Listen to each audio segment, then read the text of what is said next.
Hey, I'm going to teach you some art history today and about an ancient Egyptian cat statue. I'm going to show you a picture of her in 1 second.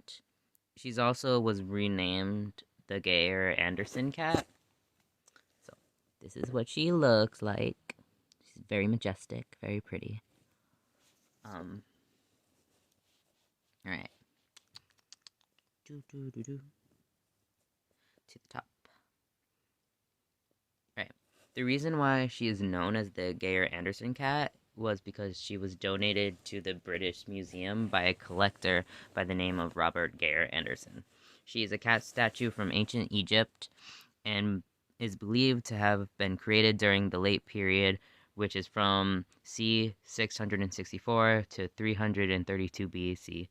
According to the British Museum, it is believed that she is a depiction of one of Basset's cat forms.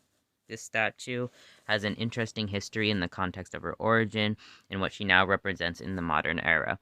She was originally from Egypt. She found her way into Robert Geyer Anderson's hands and then later into the British Museum. The Geyer Anderson cat is a hollowed out bronze statue and is about 42 centimeters, about 1.38 feet tall. She's a dark green color, which was caused by someone polishing her, and the stripes on her tail are made from using a different type of metal. She also wears jewelry, a pair of gold earrings, a nose ring, and a silver collar around her neck, including a wedget amulet. A wedget is an eye that is placed on her chest and represents both healing and protection. She also has two winged scarabs on her body, one on her forehead and chest, which symbolizes rebirth. As for her eyes, while they look like hollowed out areas, they once held gems or precious stones that have long since been stolen or lost. Once in the hands of the British Museum, they performed a scientific analysis on her, which was done using an X ray, and it showed that she was in fact made of bronze. The British Museum states she is made up of 84.7% copper, 13% tin, and about 2.1% of arsenic and 0.2 of lead. The X-rays also showed cracks that were surrounding most of the center of the cat's body, along with an internal system that was placed in her later to hold her together, along with the pins from her original wax core. This also proved that she was made using the lost wax method, which was a practice that has been widely used throughout Africa for centuries. The lost wax method begins with the artist carving the form out of wax, which is then covered in layers of clay and then left to dry.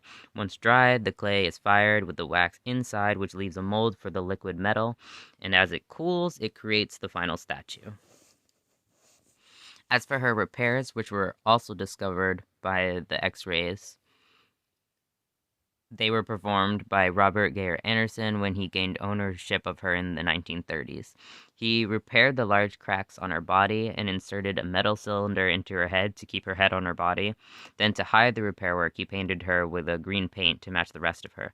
This hid the changes until the British Museum discovered it with the X-rays. Cats have a long history in Egyptian culture. And since Basset is one of the famous Egyptian deities that is connected to cats, cat statues became common throughout Egypt. The rise of a widespread fellowship of Basset came after Shashqenai became a king of Egypt, which would form the Libyan dynasty or the 22nd dynasty, which took place between 1945 945 through 715 BC. Her main following was from Bastus in the Nile Delta, and during 450 BCE, Herodotus, an ancient Greek historian, traveled to Bastus and described the festival of Basset as the most popular festival in all of Egypt. He said that while her city and temple was not as large as other cities or as expensive, it was beautiful, and no other temple could surpass it.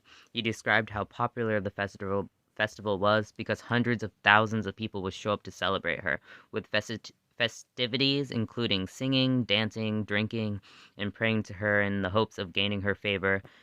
through the following months.